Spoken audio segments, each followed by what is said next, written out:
Okay, so here we are, and we are now in a situation with Alexander Isak that can only be described as an absolute shit show. This situation has come about for various reasons, one being poor club leadership and organisation. There are rumours that he was promised certain things that have not been delivered by the club. On top of that, we have the perceived lack of ambition of the club. Now, the club will put their hand up and say, well, it's not our fault, it's PSR, but really anyone who knows anything can look at the club and say, well, you have not gone out of your way to try and beat PSR. You are almost doing the bare minimum, really. They haven't gone out, they've not got training kit sponsors, they've not got training ground sponsors, they've not had a stadium sponsor. So the perceived lack of ambition is very real, in my opinion. And then on top of that, you have Alexander Isak's behaviour. And what I mean by this is he has acted in a way that is very detrimental to Newcastle's negotiating position. So we have these three terrible sets of situation: poor leadership, lack of ambition, and Isak's behaviour, that have arrived as smack bang in the middle of this absolute horror show. And everyone needs to take a small slice of blame.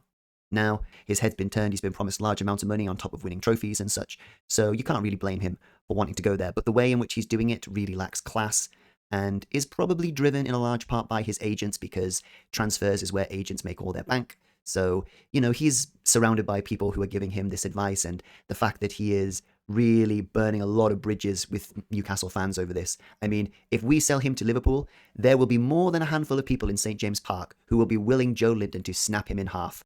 Obviously, he is pushing for the money, but I mean, Newcastle, in my opinion, they need to tell him, well, if you want to go, we'll sell you to Saudi Arabia, but we're not going to sell you to Liverpool unless they offer us what we think you're worth, and to us, you're worth at least 150 million, and if Liverpool don't want to stump that up, then they can jog on.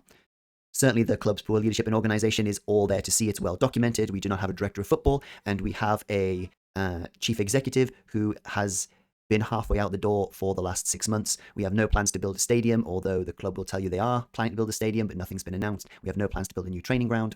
Everything is very much up in the air, and to be honest, from the outside looking in, the club's hierarchy do not look fit for purpose when you compare them to the business moves that other clubs are making. So these three horrific factors all combine into this horrific situation in which Newcastle United now find themselves, being held to ransom despite having access to loads and loads of money, because PSR will not let us compete with teams which can spend lots of money. The only person who is blameless in all of this is Eddie Howe. He is doing the best he can with what he's got, despite the board giving him almost zero backing. Now, why is this important? The reason this is important is because if Liverpool can come in and take Alexander Isak away from Newcastle when Newcastle don't want to sell him, it opens the door for the rest of the teams at the top of the Premier League to know that they can take Newcastle's players whenever they want them. This is a test case where Liverpool are testing the waters to see if they can take Newcastle's most valuable player at a time when they don't have to sell, but Liverpool want him, so let's see if we can force Newcastle to sell him. Once Liverpool take Alexander Isak from Newcastle, it means that anyone else is up for grabs. If Man City want Tino Livramento, they can take him. Because all they have to do is follow Liverpool's lead, offer him much higher wages than Newcastle can ever offer him, and he will want to go. Because he is a young lad who's not from Newcastle.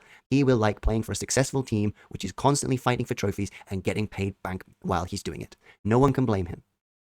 When a team decides that their left back needs to replace, they will come in and take Lewis Hall. And again, there is nothing Newcastle can do about it, because they will offer him more wages than we are able to pay him. Same with Tonali. When people decide that Tonali is now ready, he's now prime, he's now ready to come out of the oven, they will come in and take him as well. And there is nothing Newcastle can do about it, because it's already been established. They don't want to sell Isak, but they're going to be forced into it anyway.